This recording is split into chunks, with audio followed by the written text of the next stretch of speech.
And welcome to another episode of the Real Wrestling Show Dash Blog.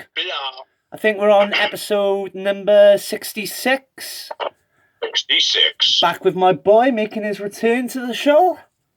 Welcome back, brother. My name's Dorsey. His name is... See, what's happening? What's happening, brother? We are real wrestling... Sorry. We are real wrestling fans doing this show for real wrestling fans. For the show we believe is the best wrestling product at the moment, which is AEW. And a massive delay on that bad boy. But a big up to Dorsey because last week he had a solo effort, which was pretty good. So nice one, brother. Excellent. So back to what we do. As usual, we're going to be reviewing Dark and Dynamite. Dark was long again. 2 hours 11 minutes. Yeah. Long. Too long. Yeah, they need to sort that out. But I think it might be in preparation for their next TV show, you know. Yeah, I think they might be doing another... Well, they're going to have to trim it down if they do another TV show because no one will watch Dark or the new show otherwise. Well, what I heard was they were going to concentrate on the new show on TNT, whenever it's going to be broadcast. They were going to concentrate on the young talent. Yeah. So, but yeah, it was long. But we did it a little bit different this week. Dorsey did the first hour, I did the second hour.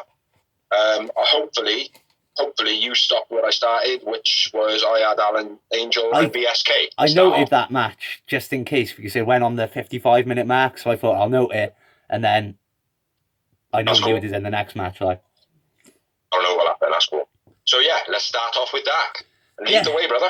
We had Anthony Ogogo as the guest commentary for this part of Dark. They've been doing Anthony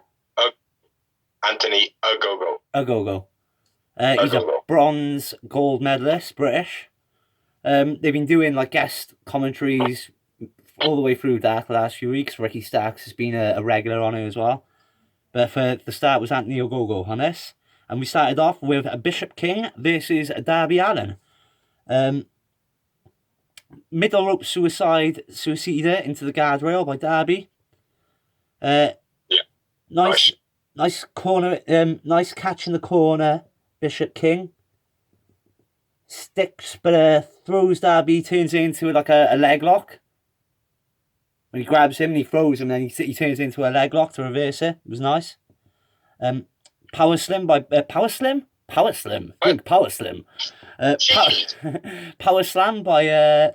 Bishop. And then Darby evades the top rope swanton, which was quite a nice swanton from Bishop King, I will say. Yeah, he does hit a nice one. Springboard elbow by Darby, then a code red. Darby hooks in his sharpshooter pin. I can't remember what it's called. No, I just wrote sick pin. Yeah, I call it the sharpshooter pin. It's not the name for it, but that's what I call it. Darby wins. It looked a little bit stiff on his knees, but once you watch it back, it's like, fair play. That is so beautiful. Like, do you know what I mean? Yeah, Darby wins. Yep. So that good match. Yeah, it was a decent match, decent opener. Then we had Layla Hirsch and Elena Black versus Red Velvet and Brandy Rhodes with Dustin Rhodes. Well, I'd like to say, I gotta be fair. Your description of what was her name, Layla Hirsch. Yeah. Of the female Kurt Angle, spot on, mate. Spot the fuck on. Yeah. I know. As soon as I said it, my missus was like, "Oh yeah, fair play." I was like, "Just the stance. It's just amateur Olympic wrestling, like, just that." Yeah. Very cool. I want them. I want them to sign her full time. I think she's sick, mate. And I've only seen her in a couple of like low profile matches. So, big knee strike in the corner by Elena. Nice leg lariat by Red Velvet. GTS by Elena Black. Yeah. Beast.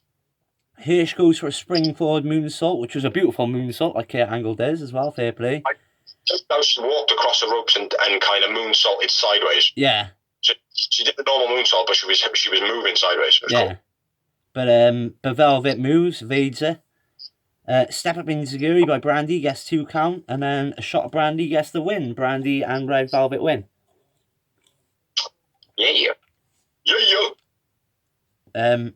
Next up, we had Casey Navarro and Danny Limelight versus Jurassic Express, Jex. Casey Navarro makes his AEW debut. Very impressive, man. Yeah, he was actually. Very. Yeah. Nice mat wrestling in the beginning by Jungle Boy, and I think it was Casey Navarro. Casey moves foot, avoiding Lucha's attacks. Casey moves fast, avoiding Luchasaurus' attacks. He was just all over the place, like flipping and diving out of all the really good movement as well on him. Yeah. Just hanging out my eye. Lucha launches Casey outside. Limelight tries to jump off the apron, but Luchasaurus just fucking clotheslines him out of the way. Bam, have that. STO into the ropes by Limelight, followed by a knee by Casey. Beastie tail whip by Lucha this week. Oh, yeah. Ooh, pardon me. No, Corona! It's not a Corona. Because I can still smell. I like it. Limelight walks the ropes and hits a nice knee. Walked the ropes real good as well. Like reminding me of a Ray Phoenix almost. Yeah. Choke slam countered by Limelight, but then countered again into like a choke slam knee. Yeah. It was mad. Oh, it was fucking beast, mate. He should have that every single week as a legitimate move. Yeah. Definitely. That should be his new finisher. Fuck the choke slam. Have that as his favourite. Yeah. But Christ, man, what a beast. But carry on. Jax hits the finish. Flipping powerbomb and sort. I can't remember what it's called. And Jax wins.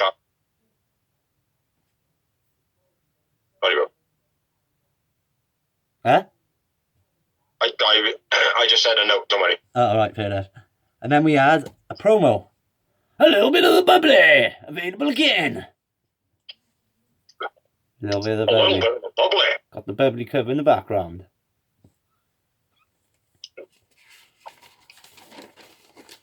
Then next up, we have Kaz versus Rising.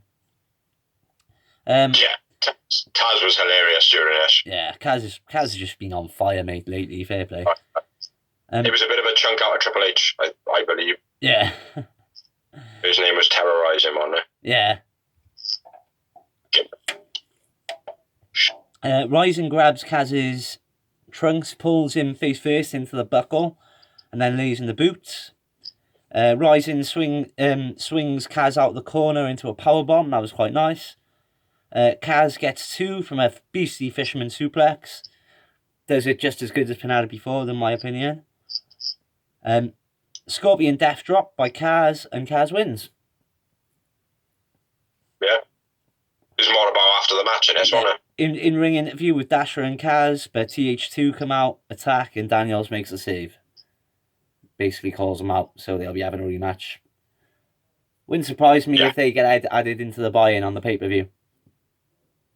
Well, there's one on there at the moment, so which the first one was moved up, and I believe that's because Scorpio Sky was supposed to face Spears at the pay-per-view. No, they were supposed to fight each other on Dynamite. That was replaced by the Bucks and Private Party.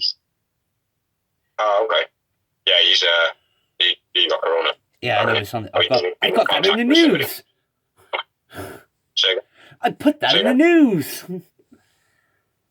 There's one thing you don't need to do. They've even moved up the John Silver Orange Cassidy match onto the main show now. And the buy-in match is a women's match. Yes. Is that in your news? Yeah. Go on, move on. What we got next? So after that promo, we got we have Dave Dutra versus Ricky Starks. Dave Dutra makes his AEW debut. I didn't write nothing on this one at all. Dutra, nice clothesline in the corner. Dutra knocked off the top rope into the corner on the outside. Into the cameraman, takes out the cameraman on the outside. Starks hits a boosty spear. He does a good spear, fair play, Starks. Oh, he does, mate. And then Roll Shamble, and that was all she wrote. Ricky Starks wins. I still believe that he's no-selling moves. Did you take note of that when I mentioned it? I was looking at it on this match, yeah, and but it's a bit difficult with when they're facing a green one because they're told not to sell. Green one, I like it, man. You got to call every fucking enhancement talent a green one from now on, bro. Oh, you got to do it. With a green one. Man is a legend. With a green one, do you know what I mean? It makes sense not to sell to him, do you know what I mean? Because they are amateurs, you are meant to be the dominant, that's the whole point of the match. So I'm gonna take more notice of it when I see him fight a Darby Allin or someone like that. That's what I was gonna say. Like with a Darby Allin sells it a bit more. Like, yeah. When Darby fought, I think it was Comoroto. He made it look like Comoroto was a fucking beast. Do you know what I mean? Yeah, but what I'm saying is, again, that makes sense because with a heel, with a baby face, you're supposed to get beaten the fuck out of. To get that, come on, come back, yeah, Darby. To get all that with a heel, you don't want that. You need the opposite. Right. He just comes across as though he's invincible. What I'm saying is, I'll judge it more when I see him fight someone that isn't a green one. Then I'll judge his selling like. Fucking love it, bro. Oh, get the t-shirts here. Anyway. At this point, Ricky Starks joins commentary. And then we've got Sean Maluda and Alex Chamberlain versus Griff Garrison and Brian Pillman Jr. who are picking up the wins lately. Because they're fighting the green wins. I ain't got much in this, so you crack on. It's still on you anyway. Yeah. Pillman diving double stomp to Maluda. Weak over the top leg drop by Griff. It looked like he just couldn't be bothered doing it. That pissed me off a bit. Boot and side slam combo by Maluda and Chamberlain. Nice power bomb by Pillman. Griff, nice face plant bomb. Double team springboard clothesline throw bomb by Pillman and Griff is the best way I could explain the finish. Yeah. Pillman and Griff win. I noted that Pillman got clotheslined early on in the match, fucking nasty looking. And other than I got a nice display by Griffin and Pillman. Yeah. After the match, Archer comes down and attacks everyone while Jake cuts a promo during the beating. And Archer, I found myself looking at it, like watching Lance Archer, and I proper got mesmerised, man. For some reason, I was zoning into the promo. Yeah. What did you make of the promo? I thought it was decent. I thought it was good. I thought it was fucking proper hot, man. I thought it was good. Real good. It definitely needs more of that in Dark if they're going to have them so long. You know what I mean? Because it makes sense. Like, it's not just, like I said, the problem is at the moment, it's just match 1, blah, blah, blah. Oh, that was a great match. Anyway, moving on. Match 2, blah, blah. Oh, that was a great match. Moving on. And it's just like, oh. I do feel like obviously they have added a little bit of storyline and stuff like that. And I do feel like Taz on the commentary and the commentators being slightly louder on Dark. Yeah. I don't know if you've noticed that. Yeah. But they're slightly louder on Dark and you can hear the commentary more. Yeah. I find that so much better as well on Dark that you can appreciate that actually. Yeah. But basically Archer says, Eddie Kingston, watch your mouth. Because I won't mind having a piece of you. Eddie Kingston, watch your mouth. So next up, we had Angel Fashion and Aaron Solo. This is Anthony Bowens and Max Caster, which is another one I liked because obviously we're going to have a first time winners here. Yeah, I quite enjoyed this match. I thought, this is pretty good, like. But obviously, Max Caster does his thing, cutting the promo. Go on. Matt Caster does his thing, cutting a promo at the beginning. Cutting a promo, or John Cena in the shit out of his opponent? Yeah. Let's not call it John Cena in the shit out of him, because that is just lame. But yeah, freestyling over his opponent. Yeah. And it was Angel Fashions makes Angel Fashion's AEW debut. Angel facials. Angel facials. The Green One's debut. Nice Hurricanrana by Fashion. Nice backdrop by Bowens. Powerful kick and backbreaker by Caster and Bowens. Aaron Solo gets the hot tag and runs around like a firecracker. He's just speedy as fuck, just taking everyone out. Facebuster cutter by Caster and Bowen, and Caster and Bowen win. Contadora cutter. That's the win. Do you know what, right? I wrote that down because, you know, I keep saying about the Contadora. The Contadora. It's like, that felt like, right, that's cool. Like, he's got him in, he's positioned him in the Contadora for a move. Yeah. You know what I mean? Yeah. I like that, man. So, but yeah, Caster's rap was very funny. Yeah, it was decent. You know, he's definitely not the next John Cena, but the kid has got some entertainment flow about him, like. Yeah. So, next up, AEW Games promo. Yeah. 10, 11, 20. Have you subscribed to it on YouTube? No. Shall I tell you why? I haven't got a PS4 or a PS5, which means I will not be getting the game because I haven't got the console. You can't get a game on YouTube. It's videos, YouTube. Yeah, I know that, but what I'm saying is when the game's dropped, I'll have to buy the console before I buy the game. Yeah, just buy it. Just bullet the bite, man. Just bullet the bite. You know you want it. Mate, you know what'll happen? I'll be like, no, not at all. And then the moment it drops, I'll be like that. Liv, I'm going away, I got a spy. Right back. But anyway, the second half of the show moves over to me. Over to you, brother. So, just to iterate, or whatever the word would be, there is a slight delay. So remember, I'm leading this one, so give me a little bit of time before you talk, because obviously you cut me out quite easily. So yeah, over to Biggs. Over to Biggsy.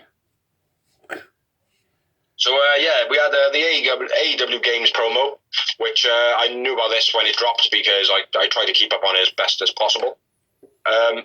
Looks intriguing.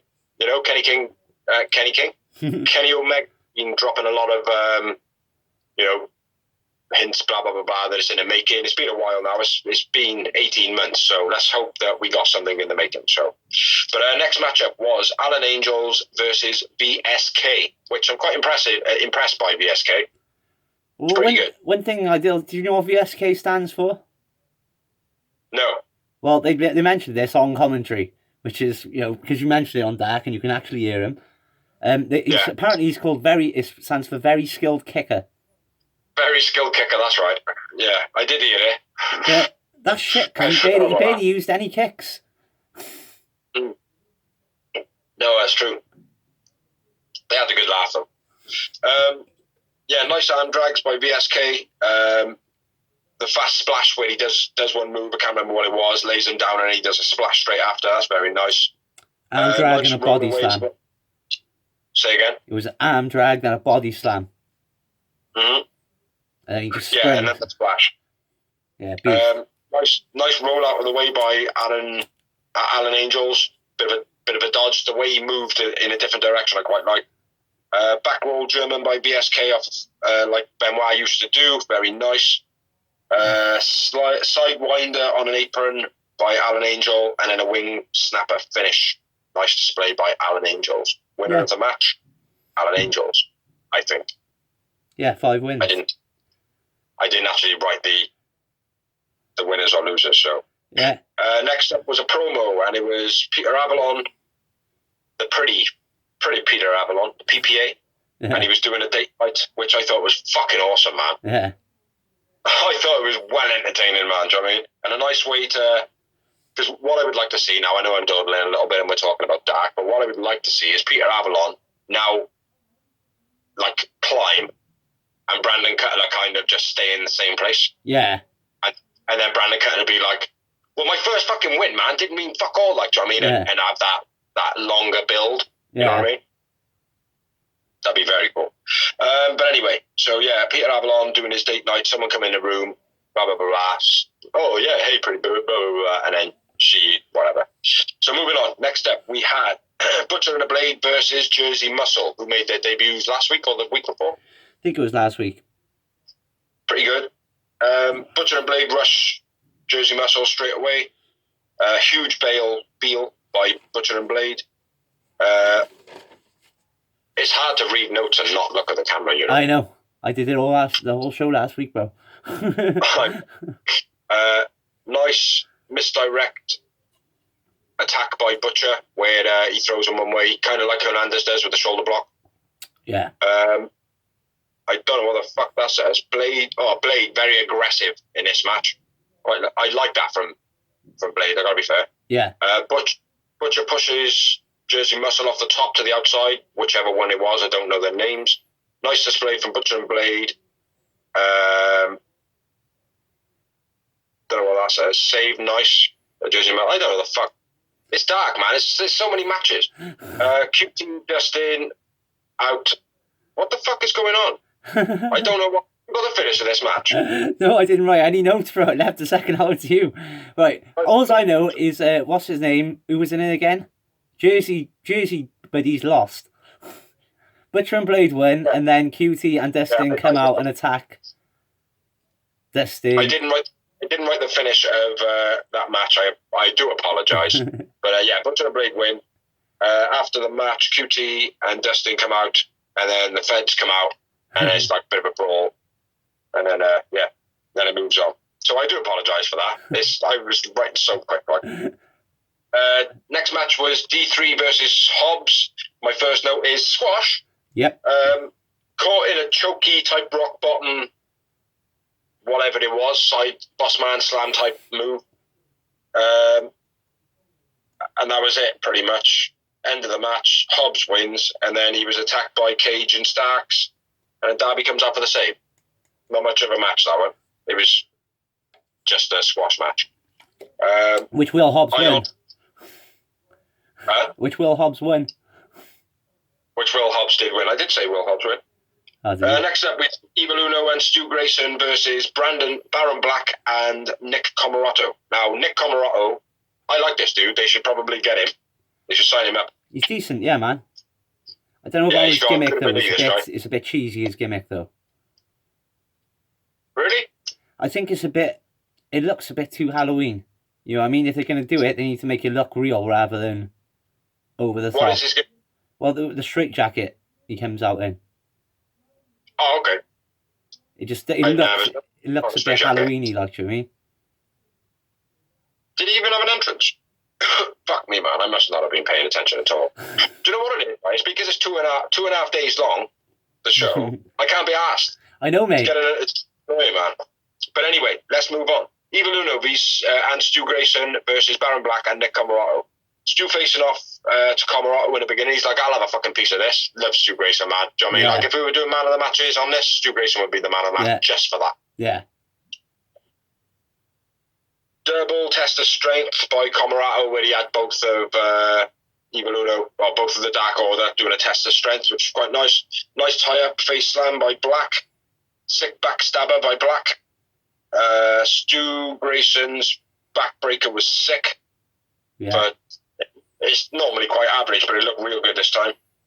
Fatality for the finish, so Dark Order win. Evil Uno and Stu Grayson. Stu Grayson is an animal, and by the end of the match, Stu Grayson is bleeding. Yeah, agreed, mate. Fucking Grayson's amazing, and that part was amazing where Uno tagged out. He's like, yeah, I'll have some of this. Not a problem, like, I love awesome. it. Made him look like a boss, mate. Do you know what I mean? But he always has been like that, hasn't he? Every time he's like, you could have the Undertaker in there, it wouldn't matter. He'd be like, yeah, and boom, come on then. Yeah. That's the character he is like. Even if my ass kicked. Yeah. No, I like him, man. I like him. Next up, we had Sean Dean and Bononi and Fuego del Sol versus Colt Cabana 4 and 10 of the Dark Order. Yeah. Strange teaming. In the beginning of the match, Dark Order give it all this shit.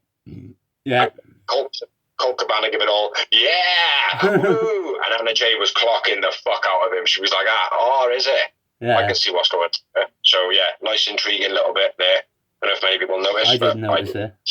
At this point, I was allowed to make a spliff and make a cup of tea because I didn't have to write notes. Yeah.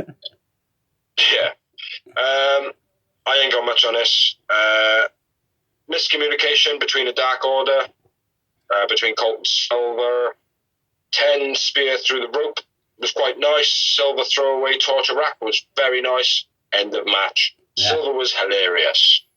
Yeah. If I was to choose a man of the match, I would say it was John Silver, and next week it will be John Silver.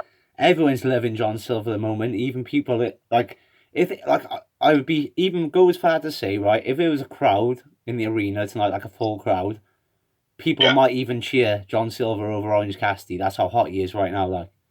Mate, John Silver is fucking awesome, right? When he first came into AEW as an enhancement talent or a green guy, a green one, as he come in as a green one, he was good, mate. He had a solid wrestling ability. Like, I mean, there was no promo for him or anything like that. And then he joined the Dark Order very early on. Yeah. What does that say? You know, the guy's a fucking, he's phenomenal, mate. Yeah. He's phenomenal. I agree. So next up, we had the debut of Lady Tapper.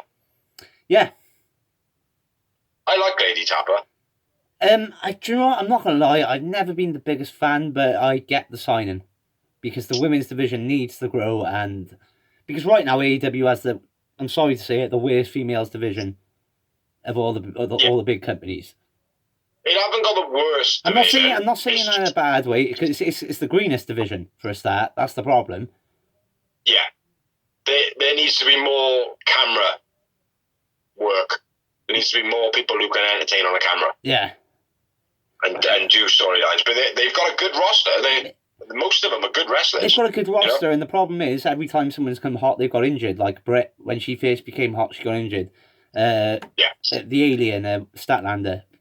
One of the hottest females right bumped, and she's out for a year, like, I mean. So they've been unlucky as well, obviously. But I think a lot of people are upset that they've missed up on opportunities as well. Like, obviously they signed Ty Conti, but they missed out on Diana Perrazzo. Like, I mean, she would have been a great signing. She could have look what she's done for Impact already. Like, I mean, or to Neil Dashwood or someone like that. Like, I mean, star power, and they had the opportunity to sign them as well, which is what's upset people. Yeah. Well, it'll be all right, man. We'll be all right. We'll be all right. It'll build. But anyway, it was Lady Tapper versus Kylie King. Now, Kylie King, I'll say straight off, got her first win. I didn't agree with it. I was very shocked. Samoan drop by Tapper. Frog splash by King, winning over Tapper. Very surprised. I was very surprised, but I was happy because it doesn't affect Lady Tapper too bad.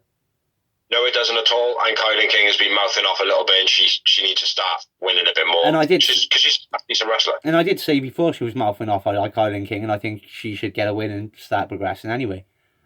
Yeah. Well, she started mouthing off a Brandy first of all, wasn't it? Yeah. So. But next up, match 44, 66,000. Chaos Project versus Piss Poor Patty. I meant Private Party. Kaz was in the crowd watching this matchup. Double teams by Chaos Project. Didn't note them down. Did you note them down? No. No. I didn't do any notes the second half, bro. I left it all to you. Luther screaming at one of Chaos Project. Smiley, you're going to be famous. I noted that down.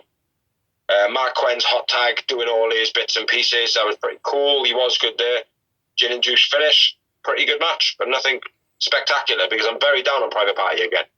Yeah, I mean, the problem is they're too routine. They're too routine. Don't want to go too much into it, because we're still on Dark, man. Let's move it on. Yeah, move it on. Then we had the mini-main event of the evening. Yeah. And it was between Sammy Guevara and Lee Johnson, which, fair play, was a fucking awesome match. It was. Good match. It was. It was just a shame that it took so long to get to, because by this point I was a bit tired, so I couldn't truly enjoy it. Yeah, there needed to be 2 matches just before it that actually had people that you give a shit about it. Yeah. You know what I mean? Which they didn't. But anyway, there was a very scrappy mat exchange in the beginning. They were trying to outdo each other and like that. And I think Lee Johnson was the failure of this one, but also Sammy Guevara is not too great at the mat spinning out. But a bit of a exchange there that didn't go quite well. Square drop kick to Sammy, then the taunt, mocking him. That was quite nice. Back and forth, they were showing off all the way through the match. They were trying to outdo each other, and I got to be fair, Lee Johnson hung with Sammy Guevara in this one. Yep. A spinning dive to the outside by Sammy, and then Lee Johnson had to mimic it, or I think Lee Johnson went first and then Sammy mimicked it, one or the other. Drop kick to Sammy mid-air, that was quite nice. Misdirection knee strike by Sammy was quite nice. Go to hospital, twist of fate, finish. Go to hospital, didn't go for the pin. Twist of fate to mock Matt Hardy. Yeah. And that was finish the match. And I got to be fair, right? Again, if there was a man of the match, Lee Johnson would have shit all over it. He was real good in this. He's recently joined the Nightmare family as well, hasn't he? Mm-hmm. Which I'm a bit like... The kid needs to get a win, man. He does. He deserves a win. Like, I mean, like this... Well, do you think he would have got the win if they had known that fucking whatever his name, Connor, whatever, the British fellow was going to fuck off? Say that again. I said he probably would have got the win over that British fella if they didn't think if they thought they were able to sign the British, didn't know they were going to sign the British guy. Oh, Ben Carter. That's the win. Oh, he shouldn't have got a win over Ben Carter. Well, if they knew he was going, they should have. Ben Carter shit over most of the roster now.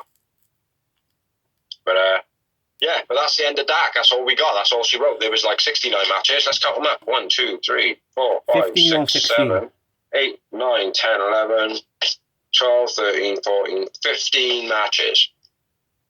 You know, gotta be fair, there was some good action in it. I'm not going to dispute the Dark wasn't a good show, because it was a pretty good showing. The last three Darks have been between 14 and 16 matches, right? No. In a month, that means, in a month, right, that is 60 matches of Dark alone. Now, Dynamite's probably got about 4 or 5 matches. So there's 20 matches in a month of Dynamite and 60. Like, do you mean big difference? Big difference. I think it's getting very hard. I think the fans are starting to get a bit pissed off at it now as well. I know a lot of people on the Facebook pages don't even bother watching Dark anymore. Yeah. It's just like, I've had enough of it, like.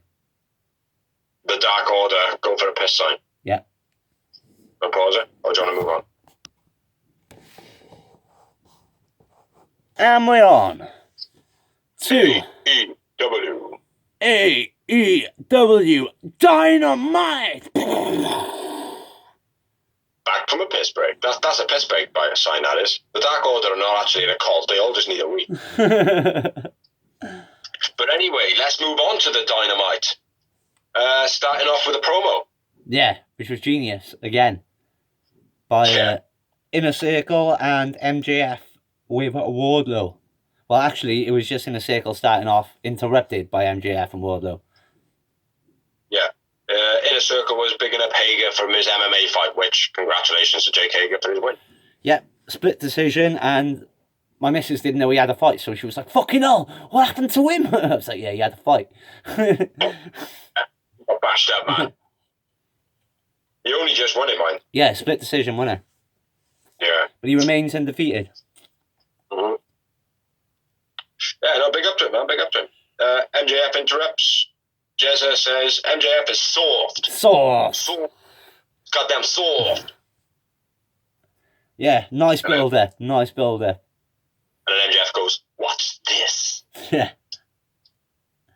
And then Jezza on commentary calls the fans the Jerichoir. I fucking loved it. He's awesome, mate. The Jerichoholics, the Jerichoir.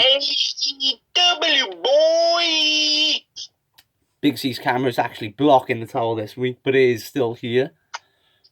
The t-shirts in the background. AEW is Jericho. Bubbly Club. The towel. I'm a Jerichoholic. I'm part of the Jerichoir. The Jerichoir. I love it. I love it, mate. But yeah, first up, first match of the night, 20-minute time limit, MJF and Wardlow versus Sammy and Ortiz. Yeah. Now, I gotta be fair to say, right, I'll start off and say it, I don't know about you, but Sammy and Ortiz were fucking rems in this match. Really? They just, for me, they just looked sloppy and tired and half-assed. I don't know whether it was because they were told they were getting the loss or whatever. I don't know what it was, but they just looked so sloppy in this match. Well, I think it's part of the storyline as well, because obviously it's like my missus said straight away, well, how come it's not Proud and Powerful? And I was like, well, because it's only Sammy G that and Ortiz that are deadly against MJF being in the inner circle. The others are a bit like, well, if he earns his way, he earns his way. Yeah. Do you know what I mean? So I was like, you've got that in it. You've got the miscommunication of not being a proper tag. You know, I thought it was storyline for me. Because the way they built it up, they were saying like, oh, you know, this gives him the opportunity now for him not to even make it to full year, you know, blah blah blah blah. But then it was, I don't know. But anyway, let's get into the notes, man. We'll talk about it as we go. Yeah. The leg trap dominator by Wardlow, very nice. Yeah. Yeah. Cool description. MJF using the feds very well in this match, distracting Aubrey Edwards as he sprang off the ropes, pulled Aubrey in front of him. Yeah. And then Ward started attacking, I think it was Sammy in the corner. Quite nice. It's good. Double cross body. Then missed. Oh, yeah. Double cross body by, not sure who did it. And then he did 2 dives and he completely missed both of them. I think it might have been Sammy. Yeah. Sammy. The 2 dives and missed both of them, man. Before this, Ortiz bites MJF's leg to stop him from getting the tag. Did he? Yeah. Where does it at? It was beastie, man. I say it was beastie because it was a weird role as well, because they're both heels, all the heels in this match. But Sammy Guevara and Ortiz were playing the baby faces. I missed that, man. I didn't see that. And it was a nice hook kick by Sammy on Wardlow as well. That was beast. Caught him nice and swift. That was quite nice. Double springboard crossbodies while you're on about by Sammy. Then Sammy hits 2 twisting suicide dives to the outside on each opponent. The first one was shit. The second one I thought was decent. I don't know. I didn't like. MJF snapping the arm off the top rope when Ortiz had his arm on the rope and he jumped down on it. I thought that was pretty cool. Yeah. Very heely. Go to hospital, very smooth by Sammy. Yeah. Also, you had a thumb to the eye by MJF in between that. Yeah, you like that shit, don't you? Oh, mate, it's a big part of storytelling. Ric Flair made a career out of it. Oh, I know it is, mate. And Wardlow is going that direction. Like, I mean, that's just not my dig. Like, Wardlow taking control of the tower in the corner. The Tower of Doom. Very team. Yeah. Sammy saves with the splash. Not sure what that is. There was a point in the match where, Sammy come from somewhere and fucking saved it as a splash. Yeah. I don't know. I was drunk when I was writing. At one point, MJF to the outside by Sammy, I'm assuming. Yeah. Is there anything in between this, man? I feel like I missed it. MJF is fucking down and Wardlow pulls him to the corner and makes the tag himself, like. MJF's just out in the ring and Wardlow just walks in the ring, drags him over to his corner and then tags him and just leaves him there. Like. Yeah. I thought that was nice. They're building him now. Yeah. Building Wardlow a bit. Then he hits a massive F10.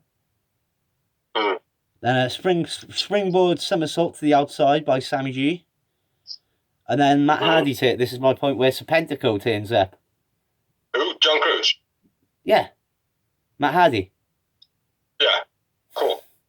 Throws a chair at Sammy. Yeah. Half expecting Sammy's head to explode because of the way their rivalry's gone recently. Yeah. Like his eyeball to be hanging out like Rey Mysterio style. I was, mate. I was like, please don't fuck it up now. Come on. Yeah, I got the finish of the match then. MJF and Matt. Yeah. MJF and Wardlow win, and I went with Sammy Guevara man of the match. I thought Sammy Guevara was awesome in this match. I definitely brought a pen with me. I brought a pen. I went with MJF. Which I think is the first time I've gone for MJF as man of the match. Mother. And I had 4 M&Ms. And I had 4 marvellous moments. It doesn't sound like we would remember any of the moments that we say there were memorable moments because of our notes. They're so fucking terrible. But just it's not our notes are terrible, bro. It's our writing's terrible. Like 5 weeks, man. Fuck it. Bro, if I haven't had a shave in 5 weeks, that's me not having a shave after a week. I can't see shit, mate, because I can just see your shoulder. I can see Cody. lean right in front of the AEW as Jericho, and I'll be able to see you once at least in this video. Hiya, mate. How's it going? Thumbs up from the draws, aka the doors, aka the solo killer of promo. Woo! So let's move on then. After the match, what do we have? MJF attacks Jezza. Sick, mate. Yeah, out of nowhere, he pop a... I didn't see it coming. Should have. No. I did see a spoiler about it, but yeah, it was very good, man. Do you know what I mean? Like, there's a couple of people who have tried to push people through the wall. Mm-hmm. But MJF, fair play, took the wall out. So yeah, big up.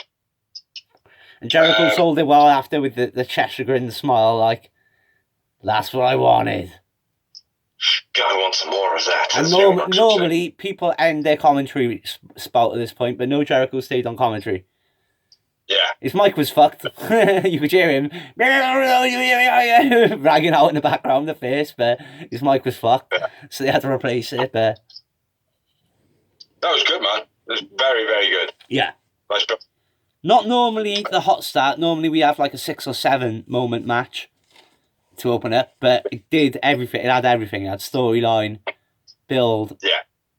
Exactly what you want. Yeah, the psychology was there as well.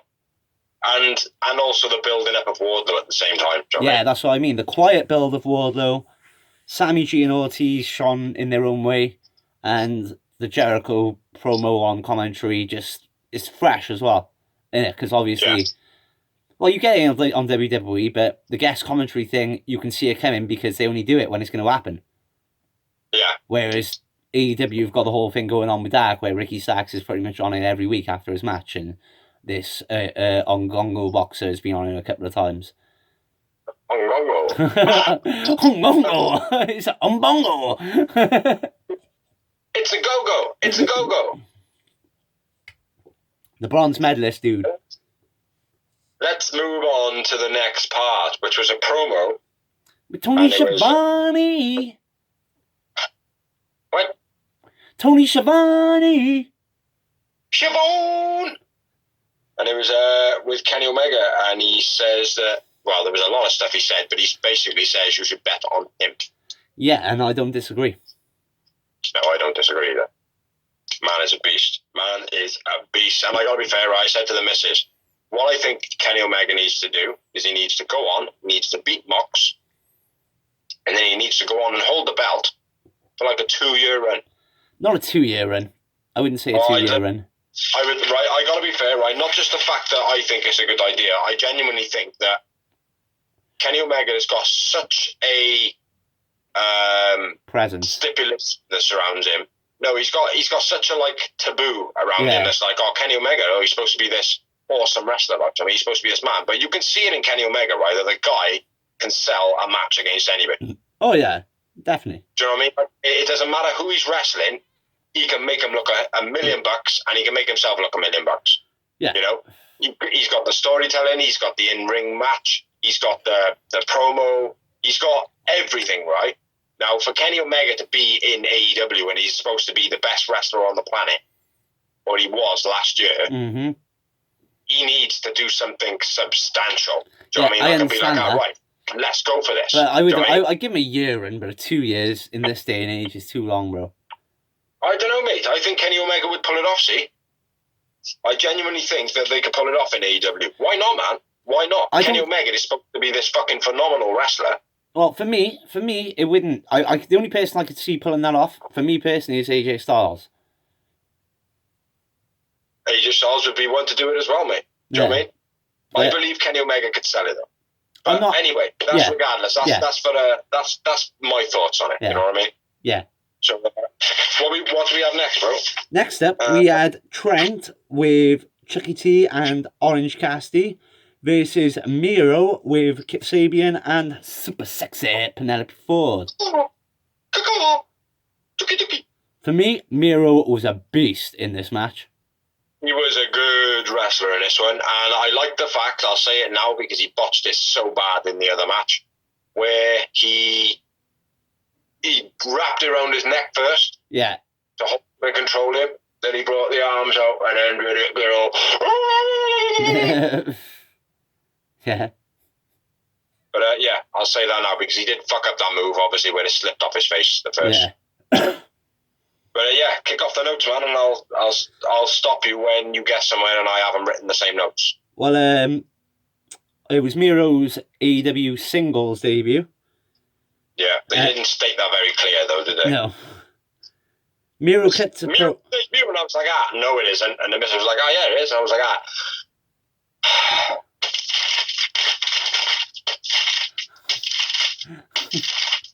there it is. No, it isn't. That was me going through my notes, by the way. Miro cuts a promo, but Trent attacks him from behind. Yep. Miro pulls Trent off the top rope, then a back-to-back suplex. Trent, stop talking. Trent trained Miro. Yes, he did. So carry on. Miro was his young boy. Yes.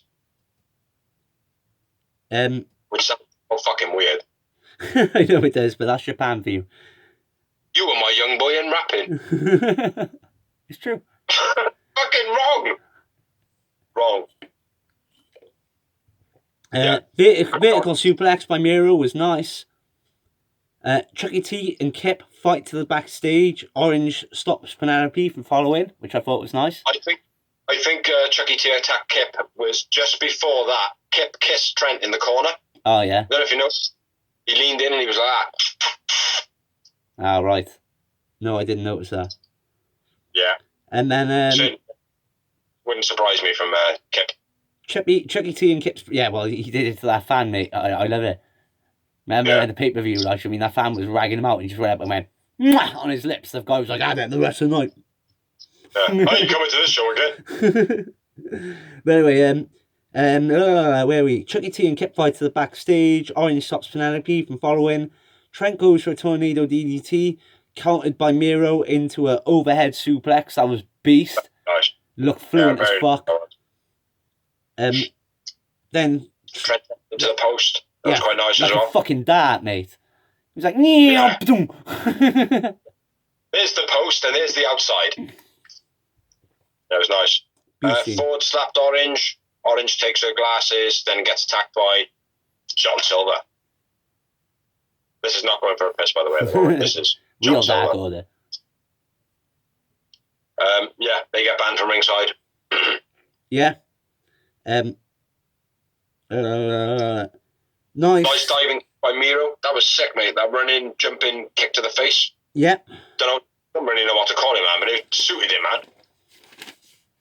Yeah. Suited him very. Beastie half Nelson suplex by Trent. Miro looked like he slammed right on the top of his head. Yeah. Miro catching Trent and swinging. It was like a same as what I said earlier, described earlier in a match when it was like a catching, swinging, choking, choke slam kind of sidewalk chokey thingy. It was like a mall slam, I'll call it, because it was a bit of a mall slam. Yeah, it was good. Again, it suited him, man. Miro catching Trent, swinging choke slam.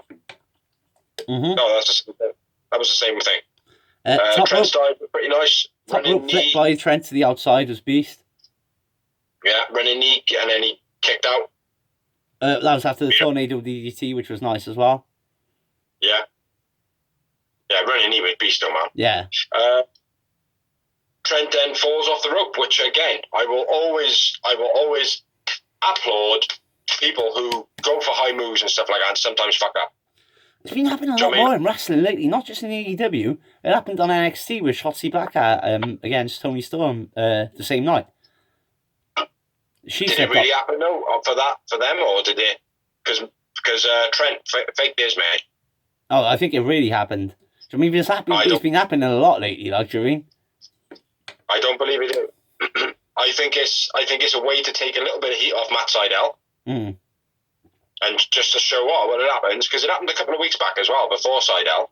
Yeah. Or maybe a couple of months back now. Someone went for the thing, and I pointed it out on you, and I said I actually like that, the fact that people do make mistakes and shit I was reading up on a thing because obviously it's been brought up recently, and there was a thing with the Bullet Club and AJ Styles. They went to Mexico, and they were in this tournament, and literally every single time AJ Styles went for a springboard move, he fell off it. Yeah. Which we all know isn't AJ Styles. He's a ring rope technician, when it comes to springboards and that. But he literally, and I was watching clips of it, and obviously he was doing it on purpose because they were proper fails, Yeah, but that's what I mean, man. I feel like Trent was okay. I do believe it was a seller. Okay. Yeah, and then I had the finish of the match, then. Yeah. Loving Trent, no man, he is good. Which was the camel clutch, and like I said before the match started, the way he locked him in first, and then brought it out to the. You know what I'm saying? Game over. Yeah. Do you reckon that's a dig as well?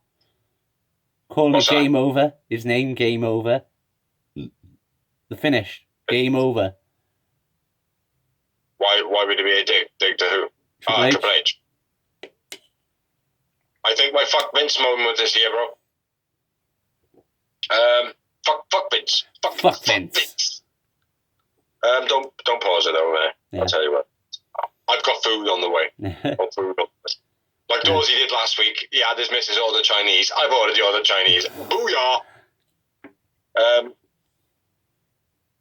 After the match, Trent gets attacked. Chuck comes out for the save. Kip attacks Chuck. And then Orange falls off the top, miraculously killing everybody. Yeah, it was an okay match, this run. It was an okay match, but Miro was very good in this match. Yeah, Miro showed the Bulgarian brute, as it were. That's how WWE portrayed him when he first made his debut, Yeah. And if they had carried on doing that, by now he would be a Brock Lesnar. But they didn't. They gave him stupid love gimmicks. Hey man, he has got a few kind of quirky things he needs to work on. And when I say quirky, I mean I'm rooting for the guy. He needs to learn. He needs to learn to not botch as much. Mm-hmm. Because he's. I think he's very. That's my food. Okay. I think he's very. Who are we talking about? Miro. Yeah. I think he's very much WWE minded at the moment. Yeah. Where he's only wrestling the way they've taught him and not the way that he wants to wrestle. Yeah. You know, I think he was caught in a cross mind. I think he was caught in a cross mind with this one because he's shown moves that he hadn't done on WWE. So he's wrestling the way he wants to, but he's also trapped in the mind frame of doing WWE's way because he's been doing it for so long, I think. Yeah. Yeah, but he was impressive. But Miro, man of the match for me. Yep, I agree. And I had 5 momentous mementos.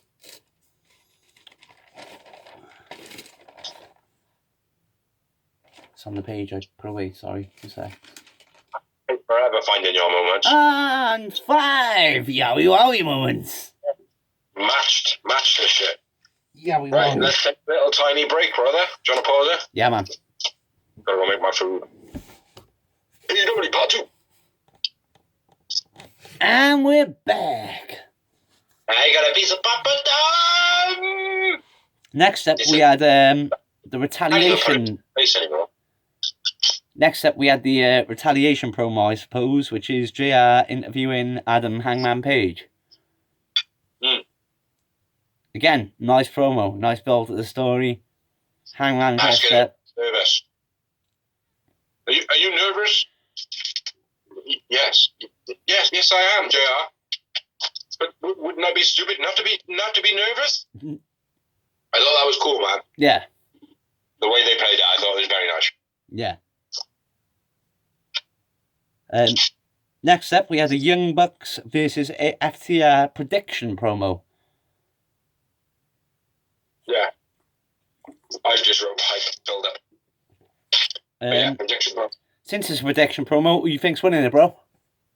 I think FTR. I agree. I think it would be stupid, and it wouldn't give any props to FTR FTR at all and build what I think AEW is looking to build if they just give it to the Bucks. Yeah, which is why I ranted and raved a little bit last week about the stipulation. The Bucks going, we're not going to compete for the tag titles again, like, you know what I mean, because it pisses me off. I can see him going, look, we can't compete. Matt's not 100%, we can't compete. Yeah, maybe. Because it is a legit injury as well, it's not a storyline. Mm-hmm. Yeah. But yeah, I thought it was good, man. Yeah. I think the hype was good.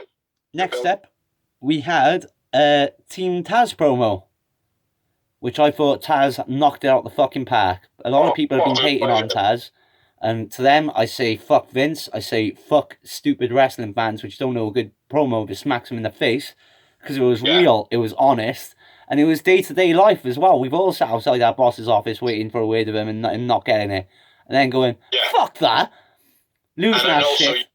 Using their statistics and stats and their way of working against them in a truthful way. And the way I like bringing it to light, where people keep going, oh, well, the stats don't matter. Well, they do matter. So I mean, Taz has just blatantly made it clear why they matter. Mm-hmm. Because you can use it to your advantage or you can use it to your disadvantage. And I like the way the commentary played it as well, because both babyface, heel commentators, everybody was like, well, yeah, you can't argue with him. He's telling the truth, because he was. So exactly. Yeah. To all the wrestling fans which are hating on Taz for that promo, you're a fucking moron. You're a moron. I second that. But he basically says Team Taz will be making a presence at Full Gear. Another thing as well. Full Gear, right? Look at the people which are missing off that pay-per-view, mate. The Lucha Brothers. Team Taz, Brian Cage, Ricky Starks. And I'm not being a cunt about this, but normally, like on a wrestling show, I'd be kicking off. Why ain't these people on the pay? You don't even miss them. And that's no disrespect to them as talents, because you know I'm a massive Ray Phoenix and Pentagon fan straight up the bat. Starks as well. Brian Cage is alright. But, like, I mean, like if it was a WWE pay-per-view and it didn't have AJ Styles on and whoever else I'm a massive fan of, Seth Rollins, Kevin Owens, I'd be kicking off. They're missing them. Why is this person on it instead of them? There is no match I can say, why is this person on instead of them? Yeah. Do you know what I mean? That's how well they're building their talent and the company and the storylines and everything.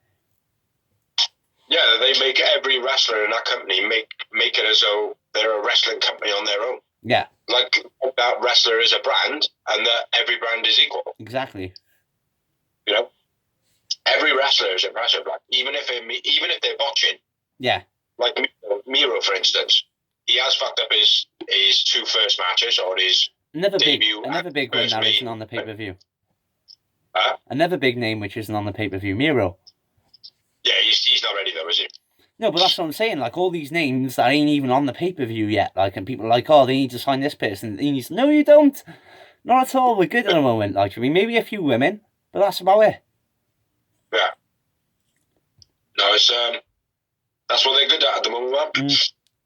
Is having wrestlers be wrestlers. Like, but anyway, let's move on. Let's not. Next up, we had Piss Poor Party. Did you say they were called? Piss Poor Party. Piss Poor Party versus the $1.5 Yeah. Which was Nick and Matt, which is broken. Officially broken. Not Matt Hardy. Yeah. Not Matt Hardy, not broken Matt Hardy, broken Matt Jackson. He's got a strain on his ACL and a partial tear on his, I don't know, TCL, the mobile phone company. Not sure. Yeah.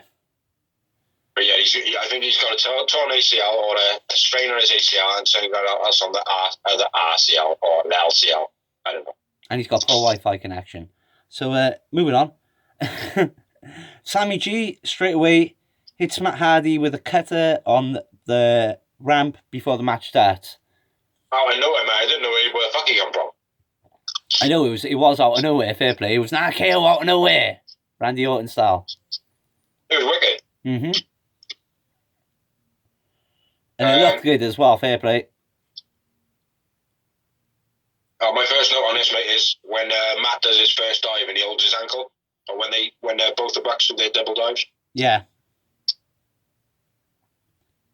But I imagine you've got a bit more before that, haven't you? No, I haven't, bro. I didn't know a lot on this match, to be honest, because it was very Young Bucks and Private Party, their usual match. Well, I got quite a bit written down, man. So I'll go for it. on and roll on this one. The dual dives by the Young Bucks. Matt holds his ankle and slides up the thing, and commentators make a big deal of it. Pistol Party bit. Matt's a bit sluggish for the save, and the Pistol Party flip him into Nick. Isaiah off the top corner onto apron. Bucks double team, Bulldog drop kick. Yep. Nicely, I've always liked that, man. Do you know what I mean? They've only been doing it a couple of months, but it was sick, mate. Nick kick to Isaiah and on the apron. That was quite nice. Mark Wen reverses both of the Bucks into A reverse DDT. front DDT and a reverse DDT. Yeah. Beast. Matt then feigns on his knee, which is a bit of a heel move. Going running away from the move, and Mark Wen's like, "Oh, right, okay, what do I do now? And then Matt hits him again, and I think he pokes him in the eye. Yeah. Double Hurricanrana by Mark Wen, and the Bucks sell it wicked. Mm-hmm. Isaiah spat over the camera when he goes and blows a kiss. Dirty fucking pig. Mark Wen fucks up the moonsault, lands on his own face when he stands on the back of the Bucks. Yeah. And he does a standing moonsault, and he literally under rotates and lands on his own face, which I thought was pretty cool. Dick face. Where we at? Gin and Juice was saved by Matt at the last second, even though he's been holding his knee all the way through. Yeah. Bucks tried to steal a win. They have a sly little maneuver where it's like, all right, fuck this, do that, and they can't get it done. Nice back and forth pins then, and back and forth saves when Nick's on the outside and Quen's on the outside. Yeah. And inside the ring is Isaac and Matt. Yeah. And they keep back and forth pinning. The one's trying to go in to save and then stop the other one, and the other one's trying to go in. I thought that was very cool. I haven't seen that in AEW before. BTE trigger finish. Yeah. Not much right to that, bro, to be honest. Pretty much everything I read. The psychology in a match with Matt holding his knee and, playing the injury, very well done. It was a storyline match for me. Like I said, it was very what you call a Shawn Michaels match. They did their normal maneuvers, both sides, but the psychology was immense. Yeah. I'm going to have to kind of move my phone a sec, so crack on, carry on. Well, I had 3 yowie wowie moments. How about you? I just had the one. Yeah, like I said, it wasn't a bad match. It was just a very match I knew what I was going to see. I mean, Private Party did their normal thing. Young Bucks did their normal thing, so it wasn't spectacular. Yeah. Right, I got a bit of issue here now. But it was a good match. Yeah, it was, man. It was very good. Very good. And I went with Isaac Cassidy man of the match. Easy now. I went with Nick Jackson. And then I had FTR attack the Bucks from behind, sticks Matt's leg in a chair, and then Hangman runs down first, and Kenny follows short after to make the save. Which was, it was nice the way it was done, because obviously Hangman came down first to make amends for fucking up, and FTR were the team that screwed him, and then Kenny doing the whole he was still quite heely when he done it. No, he can't be the one that gets down there first. Oh no, no.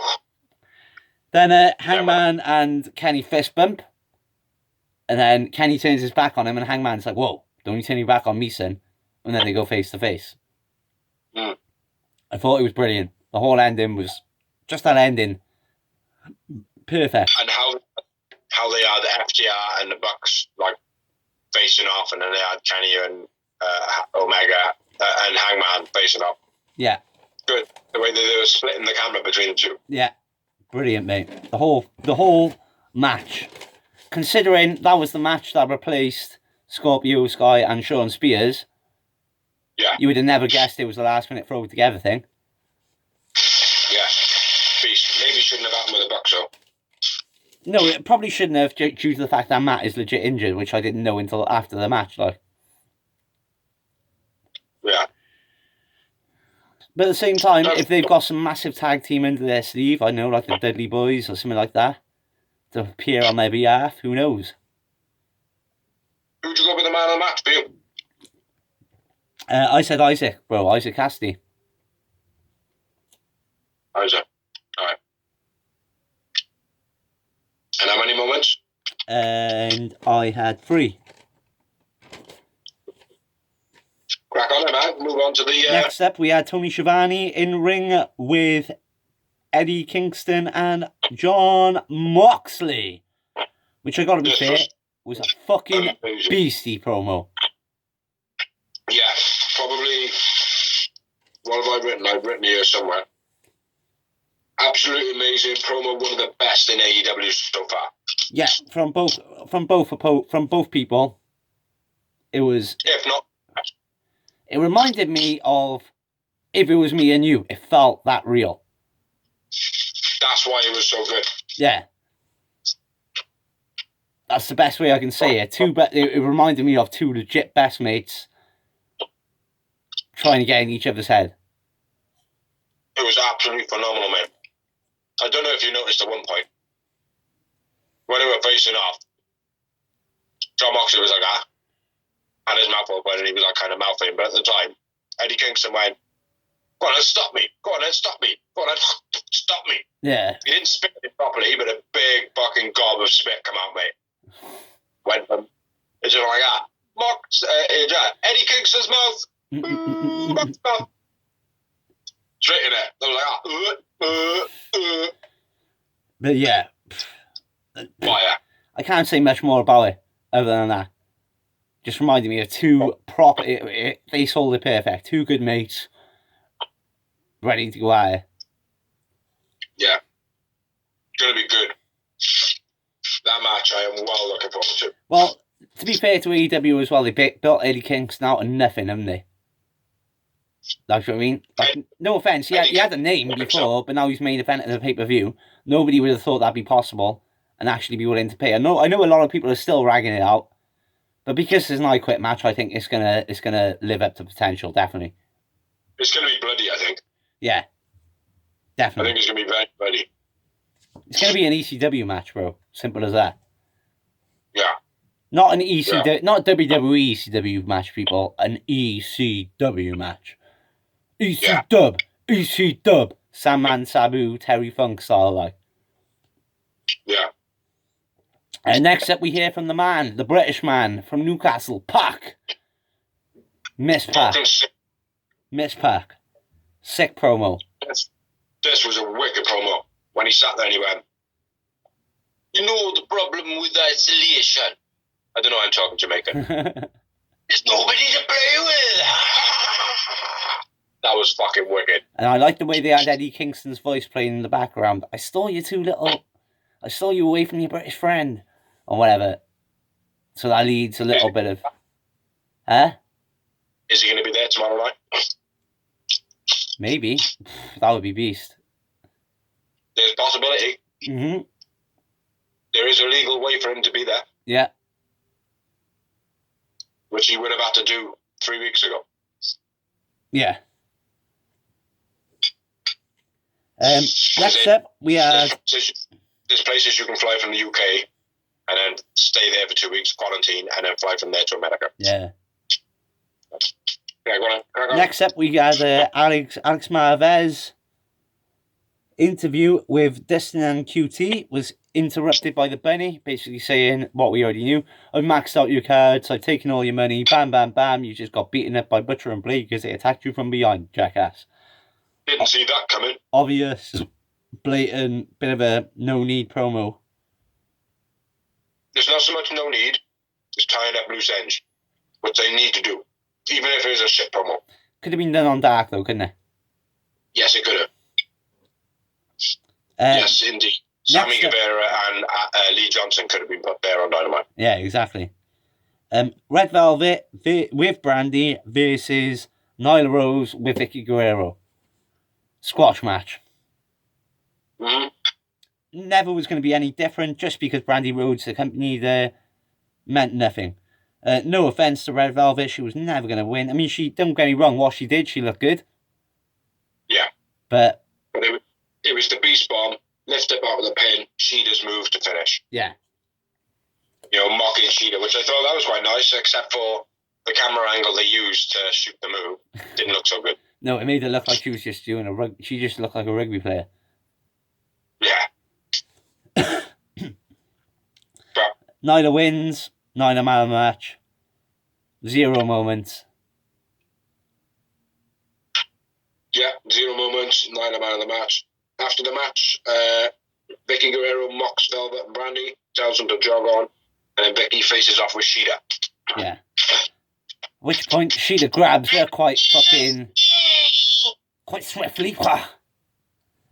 Grabs her good and proper, doesn't fuck about with her.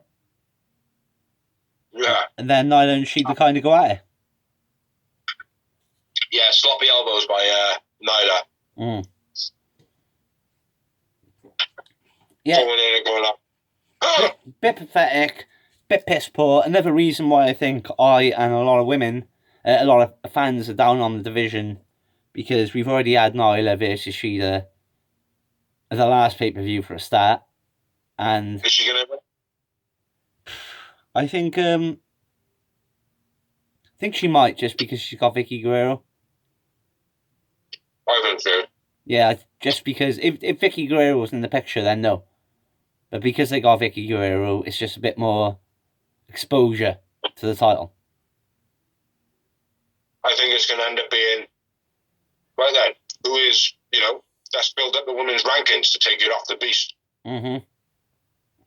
They're going to make her the Brock Lesnar, like he is in WWE type thing. I think it'll work, man. Yeah. They got to do it right, though.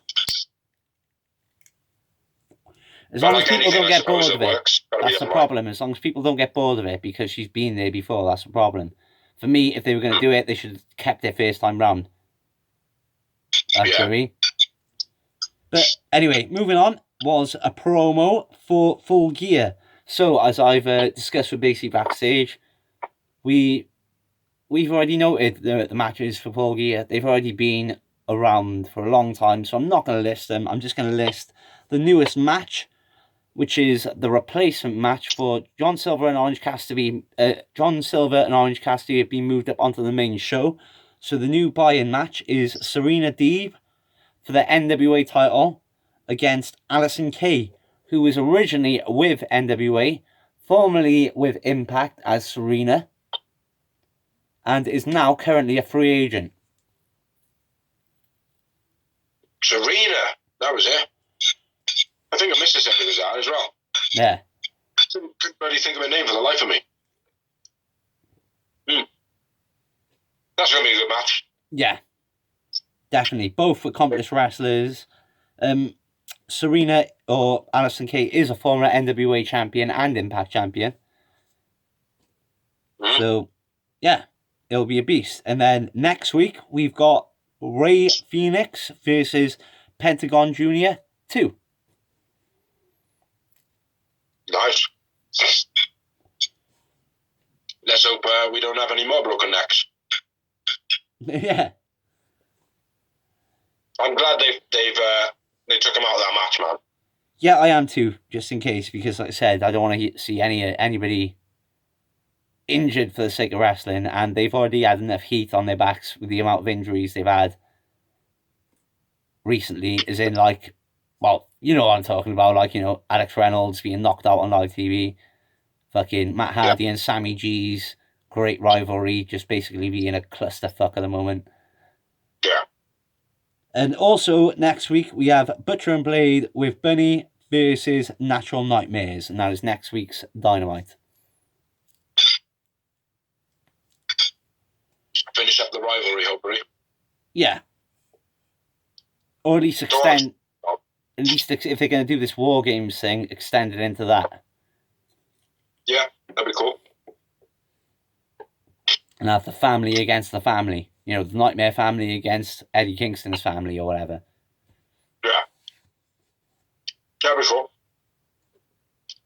Next up, we had Hangman Omega Builder. If you're done with the matches, by the way. Yeah, but I've got a next step of Darby Allin promo.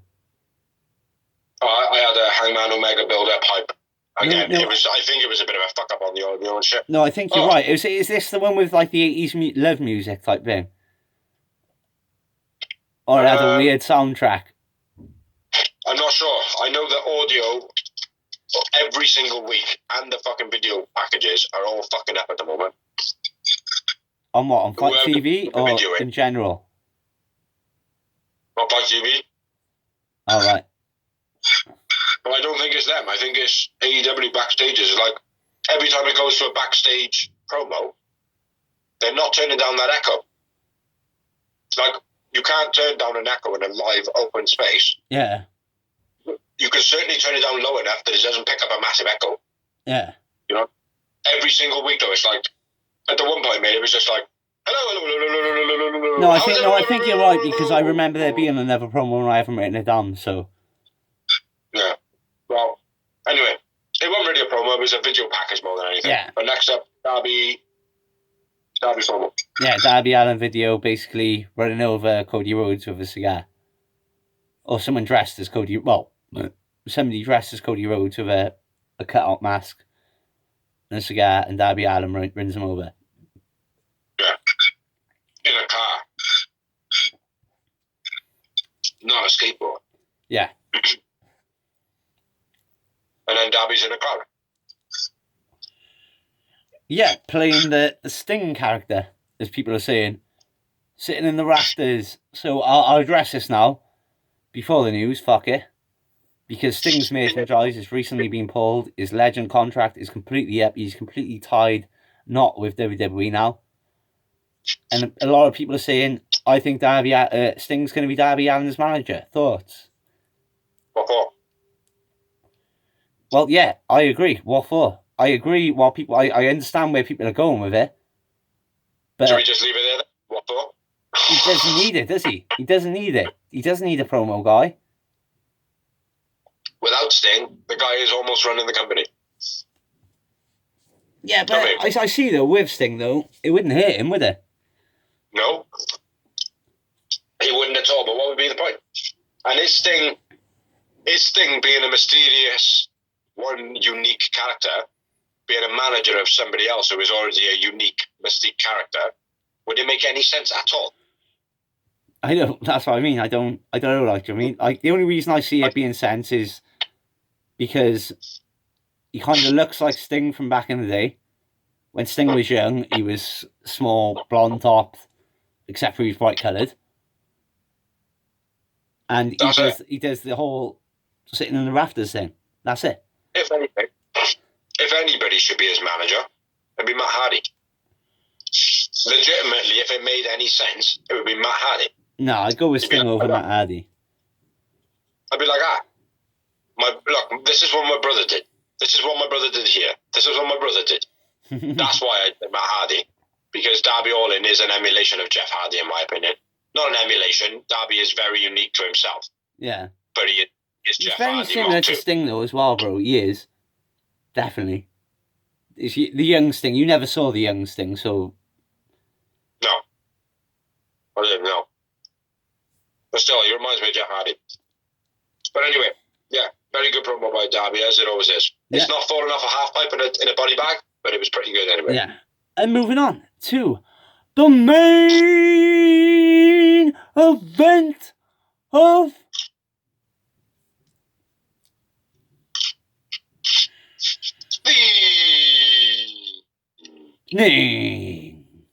I'll give it to you this week. I'll give it to you. I had the whole show to myself last week. You can have the Eve part. I'll let you have it. For 1 week only. I just had the ning, didn't I? which was a strange one for me. Yeah. Dark Order being 4-10 and Colt Cabana versus Gun Club and Cody.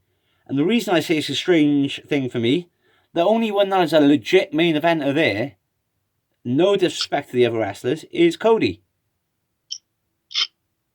Some people can say Colt Cabana, maybe, but for me, no. Not a legit main eventer. The only other one is Billy Gunn. Well, yeah, but he's not anymore, is he?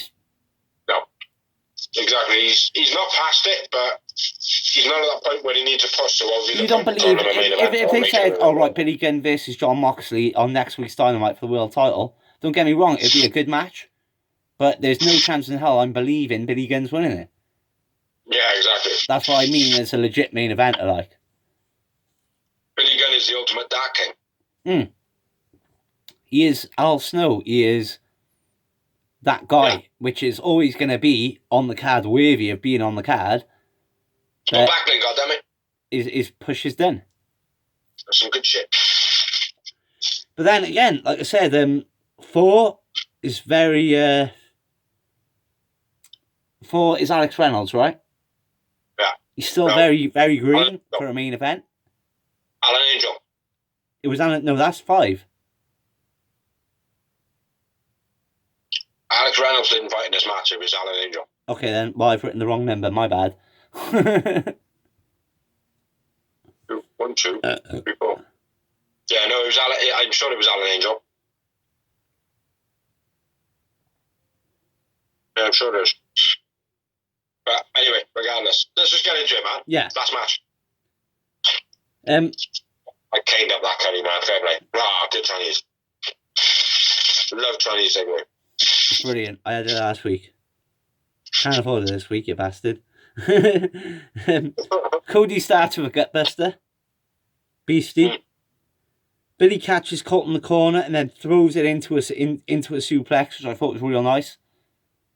Yeah. Total wheel slam by Billy. Does it regularly. He has done for years, but it's always nice. Famous on Billy to Silver, but someone makes a save. Silver makes a snow. Famous by Billy on 10, but Silver makes the save. Cody off the top rope to the outside on Dark Order. 10 hits a nice cutter, fair play. You know me, I've been ragging out people overusing the cutter, but it was nice, especially from a big guy like him. Yeah. Crossroads, then quick draw by Austin. For the finish. That's the finish. Yeah. It's quick main event, but it was probably because it was an after the match moment. Yeah. Gun Club and Cody win. I didn't write man of the match. Nor did I. No. Funnily enough, nor did I. So we'll have to do it off the bat. I'm going to go with Billy, because he's the one I remember the most.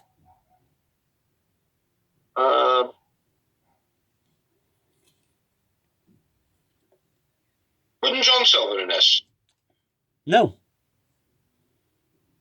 Yeah, he was, actually. Yeah, he was. No, he wasn't. It was not Alan Angel. Sorry, brother. It was John Silver. Because no, it was, because I've written, yeah. Famous by Billy on 10, but Silver makes a save. That's what I've written, so yeah, you're right. Silver was in it. No, my man of the match was Colt. Who'd you go with? Billy. Yeah. And I only had one moment. Just the one for me as well, man. After the match, Dark Order surrounds the ring. Orange punch to John Silver. And then he just fucks off. And then that's the end of the show, and then Cody addresses the crowd. Well, no, before it cut off, Cody did cut a promo on Darby Allin, basically saying, the only reason you're here, mate, you can say the company didn't want you here. It's bollocks. Now people want you. Yeah. Now, when it started, the only reason you got a job is because I had to wrestle you myself. He was saying it was biased and the company didn't want him as the face of the company. But Cody said, no, that's bullshit. The company do want you with the thing of it. Yeah, back in the day, you're right. In the beginning, yeah, you're right. I had to wrestle you myself to get a job. But now, the company would love to have you the face. Yeah, he was Awesome promo, man. It was truth, that's why. Again, it was another fact. Yeah. Which is what we love about AEW. AEW. AEW. AEW. Check out the cap. Check out the towel. Check out the shirts. Check out the merch. Check out the show. Here we go. And moving on to. But anyway, yeah, that was the end of Dynamite. But then after Dynamite, as our first bit of news, I suppose. Yep, go for it. I haven't got much news. I got a couple of things off the top of my head, but you probably got them. Cody reveals that he now has the trademark to Cody and the name Rhodes. So Cody Rhodes is now back. Moving on to that. A side note on that is he's dropped the pursuit of Slamboree and Match Beyond. Yeah. Which for me signals that he's kind of made the deal with Vince. Give me my name back and I'll stop pursuing these. Yeah. But Cody has also stated that he doesn't intend to bring the Rhodes name back into his wrestling career, only for back projects. So like the big game show or whatever it was called, can't remember what it was called. Things like that, like, you know, if he played that in a TV program, he could be called Cody Rhodes. Yeah. Which is more synonymous with wrestling. Yeah. You know? So here's a person. News, right? Huh? I said, we're on to the news, by the way. Yeah. On to the news, and mainly rumours. Because as we said, we don't know anybody on the inside. We research just as much as you do as a wrestling fan. That's all it is. It's research. The only thing that affects are the things that are actually explained worldwide are real facts. What that man just said. So, Kylie Ray retires from wrestling.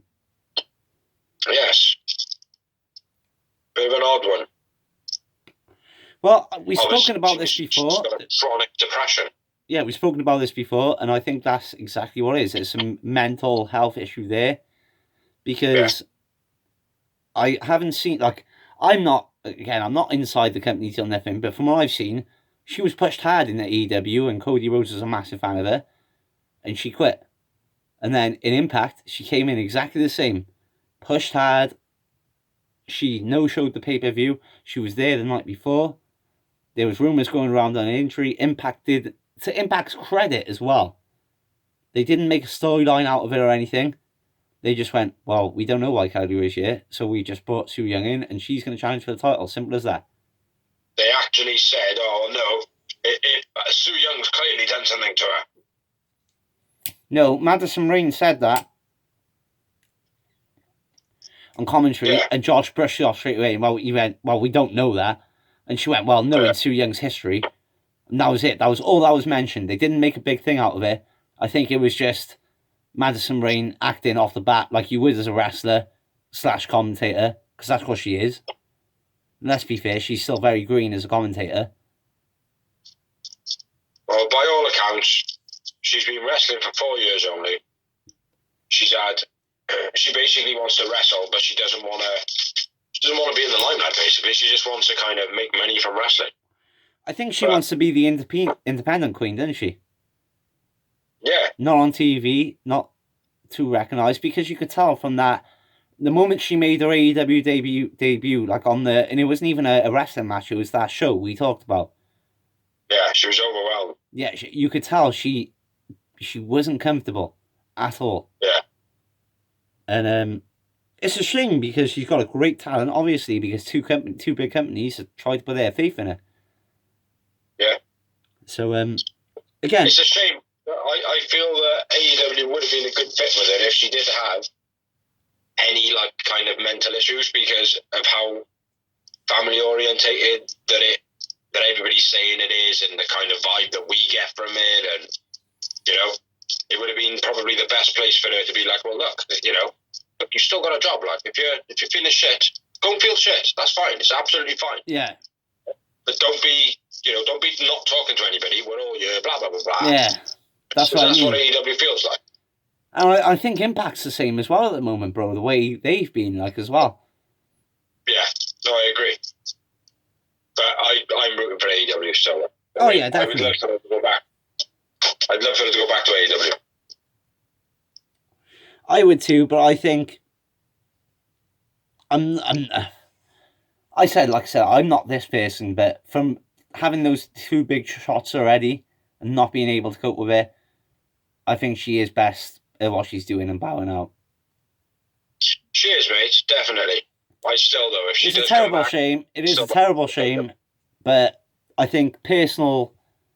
Like I said, I've taken jobs, you've taken jobs where... Well, I don't know if you have, but I know I've been in jobs where the money isn't worth it, like you mean?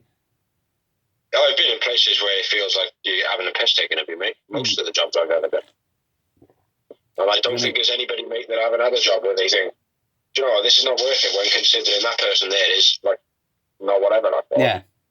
But, like, do you know what I mean? She might be feeling like that from the spotlight. Like, do you know what I mean? Some people can't handle the spotlight. I used to be a very shy person, don't forget, like, do you know what I mean?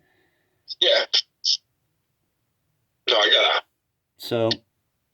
Either way, mate, whatever she decides to do, hopefully, as long as she does what's right for her, is my opinion.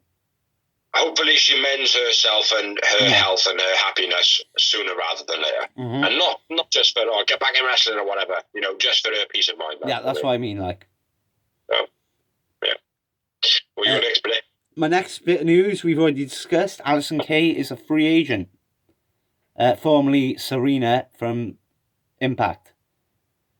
She originally started in developmental in NXT.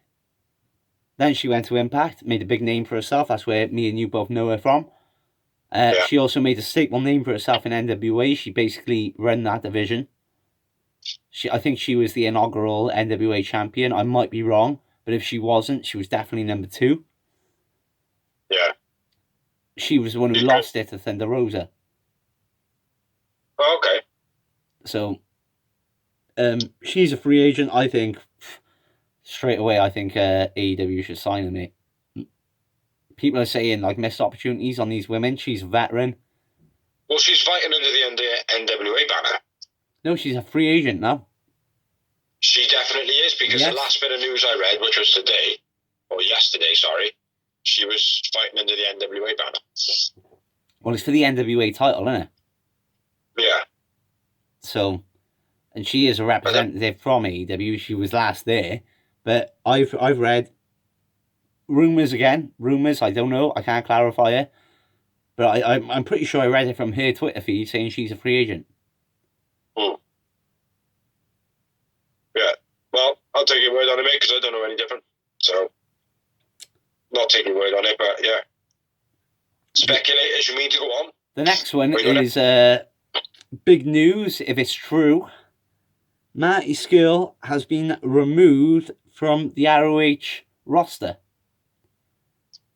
I heard that he's still paid by the company. This was probably about 3 or 4 weeks ago. He's still being paid by the company. He's still part of the company, but he's nothing to do with the company.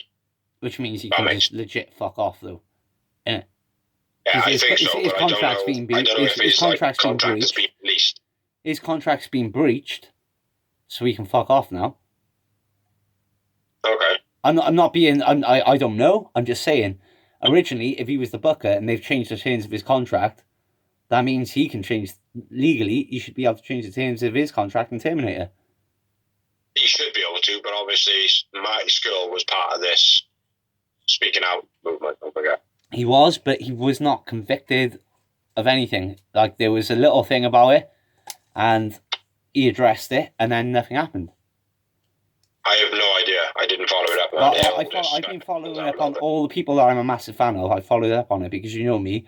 I've been burnt before with Benoit and other people. And it pisses me the fuck off, like, you know me, because I want to be fans of these people and I want to be... Like, AJ Styles, the man.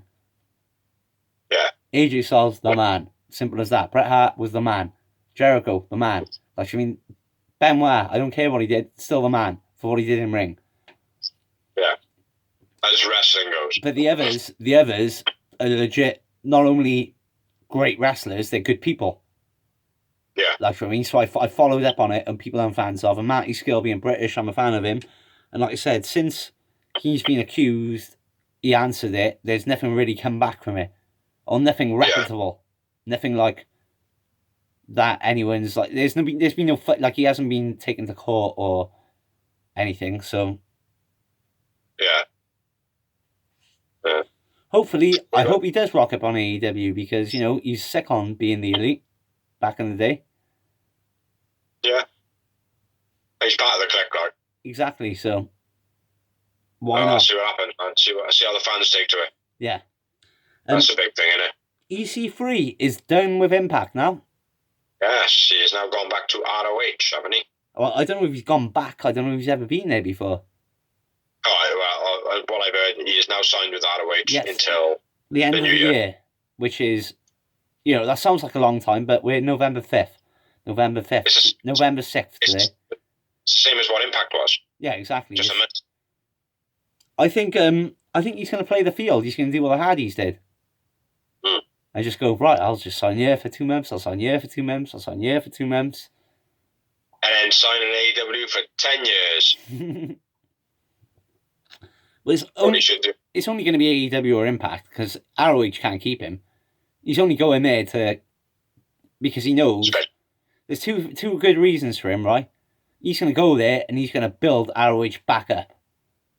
Yeah. Because they've got no stars. All their stars have, like I said, the moment AEW started, they basically lost their roster. Yeah. Same as them and Lucha Underground. Those two companies basically folded because of AEW, in a way. Yeah. Danhausen's been one that stepped up, hasn't he? What's that? Who's he? Danhausen. Yeah, what? He's the guy that called out Cody early on in the TNT Championship. Yeah. And he kept on just avoiding it. Yeah. But he's got like a devil gimmick. He's good, man. I've watched him. He's pretty good. But what else you got, man? I've got this thing written down again, bro. Yeah, it's all good. I've read it all. AEW postponed Scorpio Sky versus Sean Spears due to Scorpio being in contact with COVID-19. Like myself, which we did. But yeah, slightly. Like myself, he hasn't actually got COVID-19. He's just been in contact or in the workspace. Basically, we shut down in Wales on Friday working in the pubs, which means all the boys, all me and the chefs went into work in the kitchen on Friday, cleaned the fucking shit out of it. My mate wasn't sick at the time, but Saturday morning he woke up feeling a bit ill. My eyes are open. Got tested on the Monday. He's been tested positive. I've had to self-isolate since I got the call on Saturday last week, and I'm allowed to go outside the house Sunday.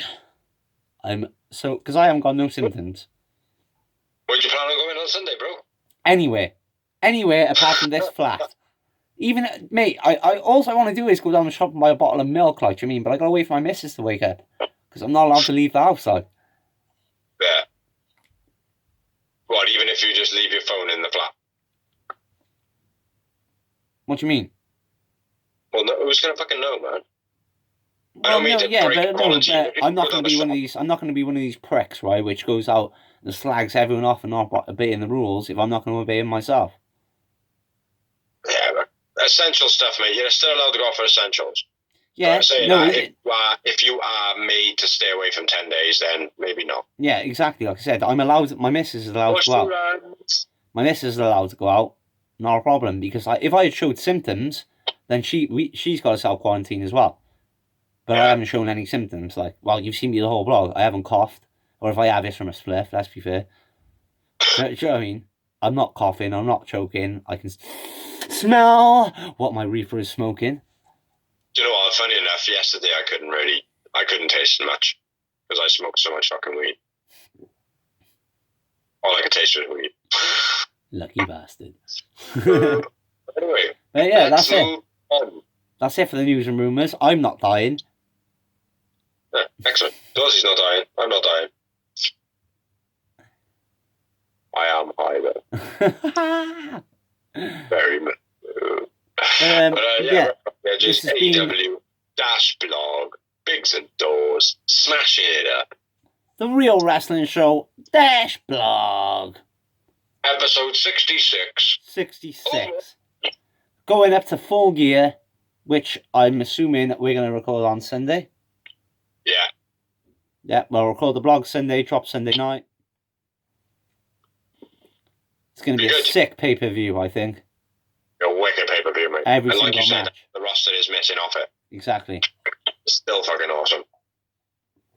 So, yeah. We've been fucking phenomenal. Well, I have been, anyway. I've been alright. But look at my eyes.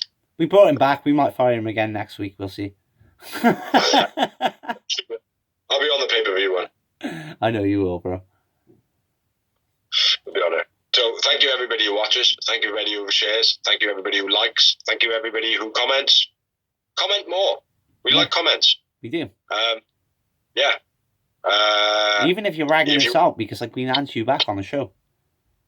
Thank you all the pages that allow us to share on Facebook, by the way, because that's our main way of getting this blog around. Yeah. Yeah, you know, we're not throwing it down people's throats. We're just posting it in there. If you tell us to stop, we'll stop. You know, so all good. Peace, motherfuckers. Bye.